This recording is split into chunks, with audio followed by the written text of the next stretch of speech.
Hi, I'm Pat O'Median, and I'm really happy to be here, and I'm happy to have you here as well.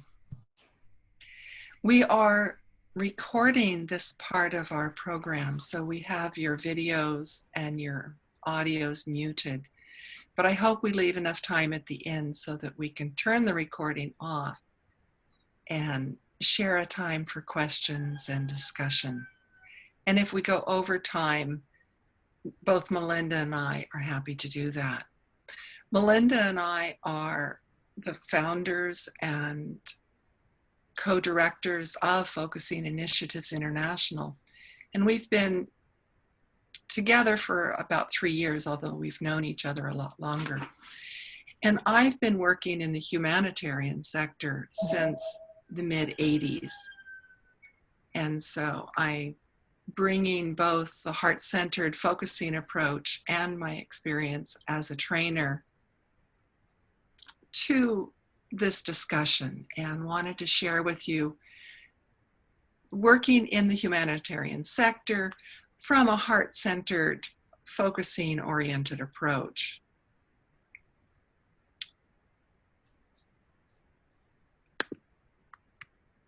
So in this webinar, we're going to discuss some of the core values and methodologies that we use at Focusing Initiatives and give examples of our work. So we're talking about real things that we do, we know they work, and we know they empower communities. And then we invite you to learn more about our work from our website and from other, from our sources. Call us, email us, and check our website. So to move on, the core of our work really is centered around 3 basic models. The first is the public health approach. The second is a concept called positive deviance, and you can find that online as well, just by Googling positive deviance. And then resilience. And for us, we know that a person is not truly healthy until their community is healthy. So we're always in interaction between our individual selves and our community, our supportive group. And you might notice that I often have flowers in presentations, and we have a lot of flowers on our website. And I'll try to give you the example of that when I get there at the end. But what is a public health approach? Well, a public health approach targets populations and communities rather than just individuals. And you think about most medical care, it's really about the individual. But in public health, it's public, it's group, it's community focused. And it often is focusing on self-care and prevention and how to help people come back to their community if they've been very ill. This is true for health, and it's also true for mental health and mental wellness. And you can see in this chart, and this chart is from the WHO, the World Health Organization, and from IASC, the Interagency Standing Committee. So in this chart, you'll see that at the very top of the pyramid, that's your expensive services, long-term stay, psychiatry, psychologists, very expensive, and in most countries, almost unavailable. In many countries where I've worked, for the whole country, there might be only 1 or 2 psychiatrists. In Liberia, where I worked last year with Ebola, there was 1 psychiatrist in the whole country, 1 long stay facility in the whole country. So for a country of 4 million, this was very troubling. So it's expensive. There's very few people that can be helped by it. Then at the very bottom of the pyramid, where I work, where Focusing Initiatives targets, that's your self-care, your community care. It doesn't cost very much, and it reaches a lot of people, and they help themselves. A good example of this would be diarrhea and hand washing and self-care. We know that a lot of babies die of diarrhea and a lot of children around the world. It's one of the leading causes of death. But one of the ways you can stop it is just simply hand washing. Hand washing is cheap, it's an effective tool. So if you think about how that can impact millions of children, we look for ways to impact millions of people through psychosocial support. And in Afghanistan, we ended up having over 10,000 teachers trained across the whole country of Afghanistan in psychosocial support and wellness, just through very simple techniques that the teachers could use for themselves, they could use it with their children, and they could use it in the classrooms. So it was very effective and very broad-based and very cheap. Why do we target the bottom of the pyramid? Mental health is not like malaria or diarrhea. It will not be eradicated. Mental illness will not be eradicated. Mental disorders happen at about the same rate in every country. So here's some numbers from Liberia. Basically, what the World Health Organization says is that between 2 to 3% of a population will have severe mental disorders like psychosis, severe depression, severe disabling anxiety, and etc. Well, for Liberia, that means 135,000 people in the country need psychiatric and psychological help. There's only one psychiatrist.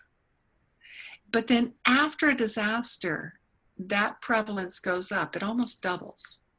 So that number could go up as high as 180,000 people in one country needing help. And you think about Ebola and how devastating Ebola was.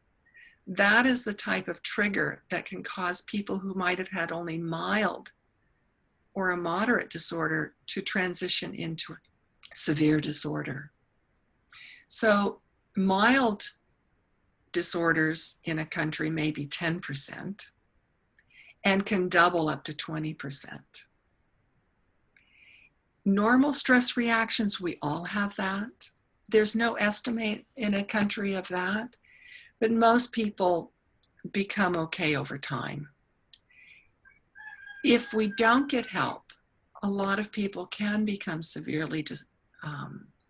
can develop severe mental disorders. And I think about the Syrian refugees moving out of Syria, trying to get to places of safety. And you can imagine these numbers with those people. How many of those people who have gone from normal stress into mild to moderate or even severe mental disorders just from the level and length of time of that stress. So psychosocial support programming and the type of programming, heart-centered development, can really make a difference for a lot of people and keep people from developing mental disorders. So the second model we use is positive deviance, and you can see why in a minute we talk about this. So positive deviance means that we look for the few people in the population who've already solved whatever problem it is. So again, in Liberia last year, we found that even while Ebola was killing hundreds of people, communities themselves were able to turn that numbers of deaths down to very low very quickly, actually within a month in Liberia, before any of the treatment centers had been built or the existing ones reopened. So they did this on their own, and they did it using local materials. They used raincoats, they used plastic bags over their hands. They would put a towel over the face of the sick person so the sick person wouldn't vomit on them. Very simple tools, very effective. We had one woman we interviewed who treated 23 people without using Western style equipment. She only used local materials and she never got sick. So in Afghanistan, so the people who, like her, they are the positive deviants. In Afghanistan, we found when I moved into Afghanistan in 2001, their studies were showing that as much as 65% of the population was depressed. My question was, what are the 35% doing right? So based on the interviews we had with people who were doing well, we were able to develop a program using focusing and local traditional practices that were healthy. And that's why we were able to reach so many teachers. An independent reviewer came in and found that, in fact, people who went through our program thought it was a local program. They had no idea that an outsider had come in and helped develop the model because it was so embedded with the local people who helped create it. The third model we use really is resilience. And resilience is meaning being flexible, being able to bounce back after problems. The image we used in Afghanistan was that of a fresh green stick. And if you take a stick that's fresh and green and try to break it, all it does is bend. It's very hard to break. And that's resilience. And so our job then is to help people identify for themselves what helps them survive and thrive in a positive way. So our process then really is about three things. It's learning to make sure we listen, and we listen carefully. In Liberia, during the height of the Ebola outbreak, I was walking into villages and communities, and I would sit down with the people and I would say, tell me what you need me to know. What are you worried about? What do you think? Tell me anything you need to tell me. And they would. And in about an hour, they would stop talking and I'd say, well, is there any more? And they would tell me some more. And then at the end, having been fully heard, that's when they were able to say, tell us what we need to know to stay healthy. And then I could tell them and they could accept it and they could do it. And one of the really interesting things was I would ask them, what is your response to cremations? And during the height of Ebola, we had 100 people dying every day in the city. There was no way to deal with all the bodies. And so the government declared cremation would be what would happen. And the people said, no way, it's against our culture. We cannot do it. But when we asked that question and sat back and listened, we didn't do anything, we just listened. The communities themselves would discuss it with us as observers of their discussion.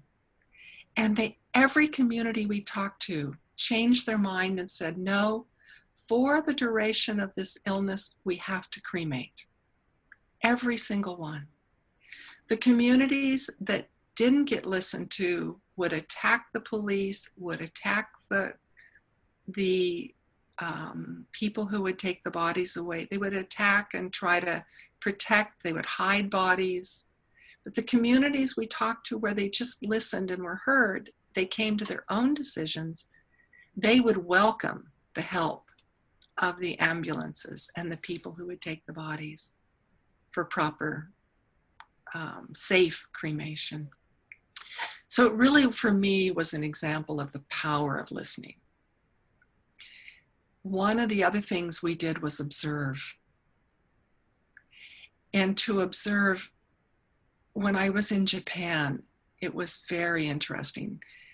I was sitting there at the Fukushima tsunami area with people who had been displaced. And I don't speak Japanese, so while they were telling the story of how bad things were, I was looking around and I noticed flowers everywhere. And I asked them, I interrupted and said, what about these flowers? And they got excited and they said, oh, We'd never grown gardens before. We're fisher folk. And we learned how to garden, and we love flowers. And then they started telling us all kinds of other things. And we found their positive places, and we were able to honor their local achievements so that we could bring in new things that would help connect to what they already were doing right. So honoring local achievements, observing and listening, those are the core parts of our process. And so I think it's time. I've gone over time, but I'd like to turn